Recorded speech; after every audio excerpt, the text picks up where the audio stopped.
अस्सलाम वालेकुम। मेडिकैम खेलो पाकिस्तान के साथ मैं हूं वकारुल हसन और आज इस PSL सीज़न 8 जिसके बारे में इस वक्त शोर मचा हुआ है हर जानिब, इसी सिलसिले में बात करेंगे। हमें ताउन किया है बिन एहसान, कनेक्ट 2.0, A&I ग्रुप और एतमाद ग्रोसरीज का। और इसके साथ आपको ये भी बताएं कि आज भी एक ज़बरदस्त जो खेल है वो खेला जा रहा है। वो किसके दरमियान है? वो है लाहौर और इस्लामाबाद के दरमियान। इस खेल के बारे में भी ख़ास तौर पे कहा यह जा रहा है कि दोनों टीमें जो है वो भी अपना जोर लगाने के लिए इसलिए तैयार हैं कि अब जो मैचेस लाहौर में हो रहे हैं, पिंडी में हो रहे हैं या आगे मजीद होने वाले मैचेस हैं उसमें शायकीन क्रिकेट को बेहतरीन खेल देखने को मिले। क्योंकि लाहौर ये कुछ थोड़ा सा परेशान हुए थे जब ये कहा जा रहा था कि कराची में शायद मैचेस हों, लेकिन वो बात एक अलग है, उस पर भी ज़रूर जिक्र करेंगे। लेकिन जो मैचेस हो रहे हैं या होने जा रहे हैं उस पर हम बात करेंगे। तारुफ करा दो, हमारे साथ मौजूद हैं जनाब मोहम्मद जावेद खलील साहब, क्रिकेट कमेंटेटर हैं। जनाब आपका बेहद शुक्रिया। इनके साथ तशरीफ रखते हैं फरहान फरीद साहब,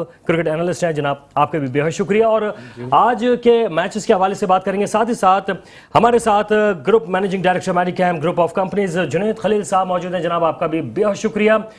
जुनैद खलील साहब आपसे ही गुफ्तगू का आगाज़ करेंगे, आपको खुशामदीद भी कहेंगे और सबसे पहले भी फरमाएगा कि जो मैच कराची लाहौर का था उस हवाले से जो है हम बात करेंगे। हमारे साथ मौजूद हैं जुनैद खलील साहब। अस्सलाम वालेकुम जनाब। जुनैद साहब, सवाल ये है, थैंक यू फॉर इनवाइटिंग जनाब, बात ये है कि कराची और लाहौर दोनों ही फतह याब हुए हैं और दोनों की जो खेल है इसके बारे में आप क्या कहेंगे, किस तरह से देखते हैं? हाँ, सही कह रहे हैं। आई थिंक कल के मैचेस तो ऐसे थे कि जिसको बोलते हैं पैसा वसूल। कराची ने भी बहुत अच्छा खेला और लाहौर ने भी बहुत अच्छा खेला। इनफैक्ट पेशावर ने इटसेल्फ उन्होंने भी बहुत अच्छा खेला। ऐसा कहीं लग नहीं रहा था कि लाहौर इतने बड़े स्कोर करने के बाद भी कंफर्टेबल हो। बिल्कुल। अच्छा, ये भी बताएं कि सर जो कल का मैच है वो देखकर लग रहा था कि कराची जो है वो दोबारा से फॉर्म की तरफ आ भी रहा है। और जो इस तरह की जो मैच है जिसमें मुल्तान जो है वो अपना लोहा मनवा चुका था, कराची की बैटिंग, क्या कहेंगे सर? आप ठीक कह रहे हैं कि ऐसा लग नहीं रहा था। स्कोर जो ना बहुत मॉडरेट था, लेकिन जिस तरीके से इवन कराची ने भी बैटिंग की तो लग ऐसा ही रहा था कि एक्चुअल में ये थोड़ा सा लो स्कोरिंग मैच होगा। बट आई थिंक कल आप कह सकते हैं कि कराची और मुल्तान के मैच में that was a bowlers day और बॉलर्स की जो है ना वो अच्छी परफॉर्मेंस रही। खास तौर पे जो बिग इम्पैक्ट प्लेयर्स थे, तबरेज शमसी, आई थिंक उन्होंने मुल्तान की जो है ना एक्चुअल में कमर तोड़ दी। बिल्कुल। अच्छा, और ये जो शोएब मलिक के बारे में क्या कहेंगे? सिर्फ 16 रन पे 3 विकेटें हासिल कर ली, जबरदस्त परफॉर्मेंस रही सर उनकी। देखिए, असल में कराची को जो सबसे ज्यादा कमी हुई हुई है वो बिग इम्पैक्ट प्लेयर्स की हुई हुई है। और कराची को हमेशा से जो ना शोएब मलिक से बड़ी एक्सपेक्टेशन थी, इसी वजह से उन्होंने ट्रेड इन किया था शोएब को। तो आई थिंक कल उन्होंने प्रूव किया और आगे भी उन्होंने इसी तरीके से ही चलना है और बैटिंग, बॉलिंग, फील्डिंग और इन एक्सपीरियंस को जो ना वो यूज करते हुए कराची को टॉप 4 में क्वालिफाई कराना है। अच्छा, लाहौर ने भी ज़बरदस्त खेल का मुजाहरा किया और बहुत बड़ा टोटल जो है किया उन्होंने। लाहौर के खेल के बारे में क्या कहेंगे? मुझे तो अफसोस हुआ कि फखर जमान की 100 नहीं हो सकी, वरना ओवरऑल जो ना बहुत ही अच्छा खेला लाहौर ने। सारे लोगों ने बड़ी अच्छी परफॉर्मेंस की और इनफैक्ट इतना बड़ा टोटल लगाया और आई थिंक बहुत एक्साइटिंग मैच था। बिल्कुल। अच्छा, और आज का जो मैच है इसके बारे में क्या कहेंगे? लाहौर और इस्लामाबाद यूनाइटेड जो है आमने सामने, क्या कहेंगे सर? देखें, आज बहुत ही करारा मैच होने की उम्मीद है। दोनों टीमें जो है ना बहुत ही अच्छी क्रिकेट खेल रही हैं। कंप्लीट टीमें हैं, बॉलिंग, बैटिंग, फील्डिंग और कैप्टनशिप भी। एक तरफ शादाब, दूसरी तरफ शाहीन आफरीदी। तो आई थिंक ओवरऑल बहुत मजेदार मैच देखने को नजर आ रहा है। आई होप अच्छा मैच हो, शायकीन के लिए जो ना इंटरेस्टिंग जो ना वो हो, आपका अच्छी फिनिश हो। लेट्स होप के लाहौर जीते। बहुत बहुत शुक्रिया सर, आपने अपना कीमती वक्त इनायत फरमाया। और रुक करते हैं जो इस वक्त हमारे साथ स्टूडियो में मौजूद हैं जनाब मोहम्मद जावेद खलील साहब की जानिब। इनसे जानते हैं सर, हम क्या समझते हैं आज के बारे में कि इस्लामाबाद लाहौर जो है आमने सामने हैं, मद्दे मुकाबिल हैं, क्या लग रहा है आपको, क्या देखते हैं इस बारे में? देखिए वकार भाई, जहाँ तक बात करते हैं आप लाहौर और इस्लामाबाद के मैच की, तो दोनों टीमों के 6-6 पॉइंट हैं और दोनों टीमें जो है बड़ी अच्छी फॉर्म में हैं। लेकिन कल जो शाहिनशाह आफरीदी ने आउटस्टैंडिंग बॉलिंग की है उसे भुलाया नहीं जा सकता। अगर आज भी इसी किस्म की बॉलिंग का एज उन्हें हासिल रहा तो मैं समझता हूँ कि लाहौर कलंदर्स की टीम जो है वो ग्राउंड में फाते होते हुए दिखाई देगी। लेकिन साथ साथ वहाँ इस्लामाबाद के बल्लेबाजों की भी बड़ी तैयारी है और जिस तरह आज़म खान ने पिछले मैच में रन्स किए, 97 रन की इनिंग खेली उन्होंने, तो यहाँ मैं समझता हूँ कि आज़म खान को थोड़ा सा काउंटर करना पड़ेगा लाहौर की टीम को। और उसके साथ साथ उनके दीगर बैट्समैन भी बहुत अच्छे हैं, पूरी टीम अच्छी है और दोनों कप्तानों की एक ख़ास बात है कि दोनों जो है वो शिकस्त खोरदा दिखाई नहीं देते हैं और दोनों अपनी टीम को लड़ाना जानते हैं। बिल्कुल। अच्छा, मैं फरहान भाई से ये जानना चाहूँगा, जैसा अभी जिक्र भी कर रहे थे, क्या दमाद साहब को सुसर साहब ने ज़बरदस्त टिप्स दे दी हैं कि जिस तरह शाहिनशाह आफरीदी ने मुकाबला किया?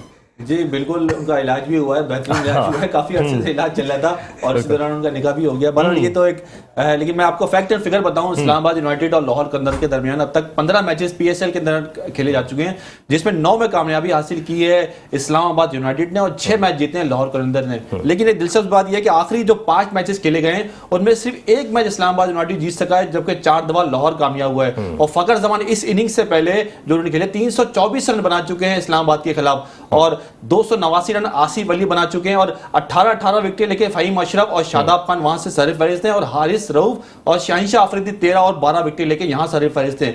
और उस तरफ देखा जाए तो 97 रन की इनिंग खेली थी आजम खान ने, इधर देखा जाए तो 96 रन बनाए फकर जमान ने, उधर 42 गेंदों पर, इधर 45 गेंदों पर, उधर छक्कों की बारिश, इधर भी छक्कों की बारिश। तो आज का मैच देख रहा हूं कि यकीनी तौर पर छक्कों की बारिश लाहौरियों को देखने को मिलेगी और एक टूर्नामेंट का शायद बेहतरीन मैच हो। लेकिन मैच कोई भी जीते, मैच अच्छा होगा, लेकिन यहां पर डिसाइड होगा कि कौन सी टीम जो है वो मुल्तान सुल्तान के बाद टॉप पे दूसरे नंबर पे आती है, दूसरे नंबर पे आएगी। अच्छा जावेद भाई, एक और चीज भी हम देख रहे थे कि कराची को जो सपोर्ट हासिल थी कराची वालों की तरफ से, कोयटा को कराची वालों की सपोर्ट सरफराज की वजह से, तो क्या लग रहा है सर आज कराची को आप या कोयटा को कहां देख रहे हैं? देखिए कराची और कोयटा की टीमों के अंदर जो डिफरेंस नज़र आ रहा है वहाँ कप्तान की परफॉर्मेंस का नज़र आ रहा है। आप देखें कि इमाद वसीम जो मुसलसल परफॉर्मेंस दे रहे हैं और कल जिस तरह से उन्होंने अपनी विक्ट्री हासिल की है वो देखने के लायक थी। एक अजराए मजाक बात कह देता हूँ, कल कराची ने जो फुल दहशतगर्दी की क्रिकेट के अंदर और पहले जो है उन्होंने टीटी दिखा करके मुल्तान की टीम को ढेर कर दिया। टीटी से मुराद है तैयब ताहिर। अच्छा, उन्होंने बड़ी जबरदस्त बैटिंग की। वालेकुम अस्सलाम। और हमारे साथ बिन एहसान कनेक्ट 2.0 एंड ग्रुप और एतमाद ग्रोसरीज का भी ताउन हासिल है। साथ ही साथ आपको बता रहे हैं कि हमारे साथ मौजूद हैं मोहम्मद जावेद खलील साहब, क्रिकेट कमेंटेटर हैं, और फरहान फरीद साहब, क्रिकेट एनालिस्ट हैं। और आपने इससे पहले भी गुफ्तगू सुनी कि क्या कुछ होता रहा, ख़ासतौर पर कराची और कोयटा के हवाले से, जो कि कराची के शायकीन हैं वो काफ़ी ज़्यादा उनसियत रखते हैं। वजूहात सभी जानते हैं, एक तो कराची का नाम जुड़ा हुआ है, दूसरा हमारे जो फेवरेट हैं सरफराज वो भी वहाँ नज़र आते हैं कोयटा में। तो जावेद भाई ने तो कमेंट दे ही दिए थे। फैज़ल भाई, क्या समझते हैं आप कोयटा और कराची के बारे में? नहीं, कराची की टीम में जैसे जावेद भाई ने बोला कि कैप्टनशिप का एक फुदगान नजर आ रहा है। हमने देखा कि आखिरी मैच में जब जिमी नेशम खेले थे तो सरफराज अहमद ने उनके पास मोहम्मद हफीज़ और इफ्तिखार जैसे ऑफ स्पिनर थे, जैसे शोएब मलिक को इस्तेमाल किया कराची की टीम के इमाद वसीम ने, और इसी तरह इस्तेमाल कर सकते थे मोहम्मद हफीज़ को कि वो लेफ्ट आर्म बैट्समैन के सामने बहुत अच्छे करामत साबित होती है। सिर्फ इफ्तिखार अहमद भी जो है वो रेगुलर ऑलराउंडर के तौर पर पाकिस्तान से खेलते हैं, तो हमने देखा कि उनको इस्तेमाल नहीं किया गया। स्पिनर्स को देखा हमने यहाँ पर इमरान ताहिर की जगह खिलाया गया जब तब्रेज़ शमसी को, तो उन्होंने बताया कि वो 2 साल पहले जब नंबर 1 स्पिनर थे तो आज भी वो नंबर 1 हैं। और जिस तरह उन्होंने बिल्कुल ही बैटिंग तहस नहस कर दी मुल्तान सुल्तान की, और मुल्तान सुल्तान इस तरह खेल रही थी जिस तरह सुल्तान खेलते हैं और पूरी टॉप पे चल रही थी। जिस तरह कराची ने फाइट की थी मुल्तान के अंदर, इन्होंने जिक्र टीटी का भी किया। जी बिल्कुल, कराची में आने से पहले इनको ये डर खौफ होता है कि कराची की टीम कराची के अंदर जो है वो, लेकिन उसकी वजाहत कर दी ताकि लोग डरे नहीं। लेकिन बहुत अच्छा खेली कराची के पास अब कोई चांस नहीं है हारने का। कराची ने अगर इस पीएसएल में रहना है तो हर मैच को आखिरी समझ के खेलना है, और वो अगर सुपर 3 के अंदर जाना चाहती है या सुपर 4 के अंदर आना चाहती है तो अपना रन रेट भी बेहतर करना होगा और इस तरह की परफॉर्मेंस देनी होगी जिस तरह मुल्तान सुल्तान देती आई है। बिल्कुल। अच्छा जावेद भाई, क्या लग रहा है आपको पीएसएल 8 के अंदर कौन सा खिलाड़ी आपको लग रहा है कि उसने अपने दमदार परफॉर्मेंस के जरिए जो है वो शायकीन क्रिकेट के दिल जीते हैं? मैं समझता हूँ कि अब तक जितने भी बैट्समैन अगर देखे जाएं तो उसमें मोहम्मद रिजवान जो है काफ़ी ज़्यादा रन किए और मुसलसल जो है वो तसलसल बरकरार रखे हुए हैं। तो वो एक बैटिंग अगर बैट्समैन के हिसाब से देखें तो वो नज़र आते हैं, और बॉलिंग में अगर आप देखें तो सब कुछ ना कुछ बॉलरों की मिली जुली परफॉर्मेंस है, लेकिन जो निकलते हुए दिखाई दे रहे हैं वो शाहीन शाह अफरीदी हैं। शाहीन शाह अफरीदी जी बिल्कुल। और शोएब मलिक का भी कुछ हमें लगा कि देखिए शोएब मलिक जो है वो कल बड़ी अच्छी उन्होंने बॉलिंग की। जिस वक्त उन्होंने रिली रोसो को बोल्ड किया है तो वो खुद हैरान थे। रिली रोसो के बॉल जिस एंगल से की गई थी, बड़ी एंगुलर बॉल थी वो, और अंदर आती हुई बॉल जो है पड़ने के बाद जब कटी है बाहर की जानिब तो वो मिडिल स्टम्प लेके उड़ी है। तो वहाँ रिली रोसो बहुत हैरान थे कि ये किस किस्म की बॉल जो है शोएब मलिक ने की है। मतलब एक तवक्का नहीं थी रिली रोसो को, और जिस किस्म की वो हिट करते हैं अगर उनके बल्ले पे आती है गेंदें तो फिर ग्राउंड के बाहर ही जाती हैं। और लेकिन मैं यहाँ कहूँगा कि बहुत ज़्यादा जो है इसमें कमाल जो हासिल था वो कप्तान को हासिल था, जिन्होंने उस मौके पर जो है उस बॉलर को इस्तेमाल किया जो विकेट ले सकता था। और शोएब मलिक इंटरनेशनली साबित करते रहे हैं हर वक्त जो जिस मैच में भी पाकिस्तान की तरफ से भी अगर उन्होंने नुमाइंदगी की है वो जो है पार्टनरशिप ब्रेकर है। तो और उसका उन्होंने मुजाहरा किया बड़ी ज़बरदस्त। ऐसे ही रहा। अच्छा फरहान भाई, इस वक्त शायकीन क्रिकेट जो लाहौर के थे वो समझ रहे थे कि शायद हो सकता है मैचेस हमारे हाथ से निकल जाएंगे और कराची पहुंच जाएंगे। कराची में भी जो शायकीन थे उनके जोश में मजीद इजाफा भी हो गया था। खैर अब वो तमाम चीज़ें सेट हो ही चुकी हैं, लाहौर में ही मुनक़िद होंगे, पिंडी में होंगे। लेकिन सर इसका असर आपको क्या लगता है कि क्या खिलाड़ियों पर या शायकीन पर कुछ पड़ता है? जी, शाकीन पर ख़ास तौर पर इसका असर पड़ता है क्योंकि वो लाहौरिया चाहते हैं कि लाहौर की टीम हमारे सामने खेले, और मुल्तान की टीम चाहती है हमारे मुल्तान में टीम खेले। इस तरह रावलपिंडी इस्लामाबाद यूनाइटेड भी चाहती है। तो इसका एक असर भी बड़ा अच्छा होता है। होम एंड वे का जब होता है ना, इस्लामाबाद की टीम कराची में, कराची की टीम लाहौर में लाहौर से खेलेगी, लाहौर की टीम कराची से कराची में खेलेगी, उसका जो मज़ा है ना वो कुछ और ही होता है। मुल्तान में आपने देखा कि खचाखच तमाशे जब भरा था, कराची में जब स्टेडियम में वो भी इतना नहीं भरा था, लेकिन उसके बावजूद भी एक मज़ा था, एक नज़र आ रही थी। और आपने बॉलिंग की अगर बात की कौन सा बॉलर निखरता हुआ नजर आया है, तो शाहीन शाह अफरीदी तो पाकिस्तान का निखरा हुआ बॉलर ही है, इसकी तो कोई बात दो राय नहीं है। लेकिन एहसान उल्लाह जिस तरह आया है, इस वक्त टॉप विकेट टेकर चल रहा है, वो 14 विकेटें हासिल कर चुका है और उसकी स्पीड को कोई भी बीट नहीं कर पा रहा। उसकी जो पेस है और उसकी जो हाइट है वो मैं समझता हूं कि पाकिस्तान के जो पेसर हैं उनमें एक बहुत अच्छा इजाफा है। और तैयब ताहिर की मैं बात करूंगा, उन्होंने अपना डेब्यू मैच खेला कराची की तरफ से और पहली ही गेंद पे क्या स्टाइलिश बाउंड्री खिलाई और फिर 64 रन की शानदार इनिंग खेली। तो आजम खान की मैं बात करूंगा, इन्होंने मिडिल ऑर्डर में पाकिस्तान को अगर किसी चीज की जरूरत है तो उस टाइप का बैट्समैन है जो गेम को चेंज कर सकता है। आजम खान को अपनी बैटिंग में तसलसल रखना होगा ताकि वो आगे जाके पाकिस्तान की टीम में सेट हो सके।